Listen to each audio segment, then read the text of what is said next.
আমরা আজকের এই মঞ্চে থেকে ঘোষণা দিতে চাই, আমাদের বিদ্যালয় আজ 90 দশকে পা দিয়েছেন। হাঁটে হাঁটে পা পা করে একটি বিদ্যালয় যখন 90 দশকে পরিপূর্ণ হয়, আমাদের পার্শ্ববর্তী বিদ্যালয়গুলো কিন্তু আমাদের অনেক পরে, কেউ 30 বছর, কেউ সর্বোচ্চ 50 বছর। আমরা 90 বছর হওয়ার পরও দুঃখের বিষয় আমরা কোনো অনুষ্ঠান করতে পারি নাই। কালকে যখন এখানে অনুষ্ঠানের কাজ চলছে, শিক্ষার্থী অনেক এলাকার লোকজন খেলা করতেছে, বলে নলুয়া স্কুল অনুষ্ঠান হয়। ওরা দেখে আশ্চর্য হয়ে গেল, হ্যাঁ নলুয়া স্কুল অনুষ্ঠান হয়। আজকে এই মাধ্যমে এই একটা স্মরণ সভা দিয়ে আমরা বলেছিলাম, আহ্বায়ক কমিটির প্রথম দিনে বলেছিলাম আমরা অত্র বিদ্যালয়ের প্রতিষ্ঠাতা দিতেন দলাল কারণ মহোদয় সহ আমাদের প্রয়াত শিক্ষক বৃন্দকে স্মরণ করে আমাদের কার্যক্রম চালিয়ে যাব।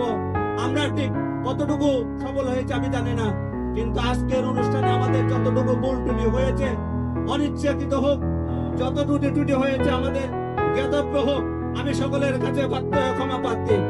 আমি যাবতীয় অনুষ্ঠানের যাবতীয় ব্যর্থতা আমি আমার কাঁধে তুলে নিয়ে, যাবতীয় সফলতা আমার তৃণমূলের শিক্ষার্থী, প্রাথমিক শিক্ষার্থী বৃদ্ধ আমার অভিভাবক বৃন্দর কাঁধে দিয়ে আমি আমার বক্তব্য এখানে শেষ করব। তার আগে একটা কথাই বলতে চাই, আগামী ডিসেম্বরে আমরা সবাই মিলে ঐক্যবদ্ধভাবে সবাইকে নিয়ে 90 দশক পূর্তি করব। এই 90 দশক পূর্তি অনুষ্ঠানে আমি সকলের সহযোগিতা চাই। আমাদের এই বিদ্যালয় থেকে অনেকেই প্রতিষ্ঠিত। ডাক্তার মোস্তাক স্যার একটা কথা বলেছেন, এই নলুয়া ডিএল উচ্চ বিদ্যালয়ে তিনি বিসিএস ক্যাডার হতে দেখেছেন, কিন্তু মালকোলাই উচ্চ বিদ্যালয়ে তিনি এটা দেখেন নাই।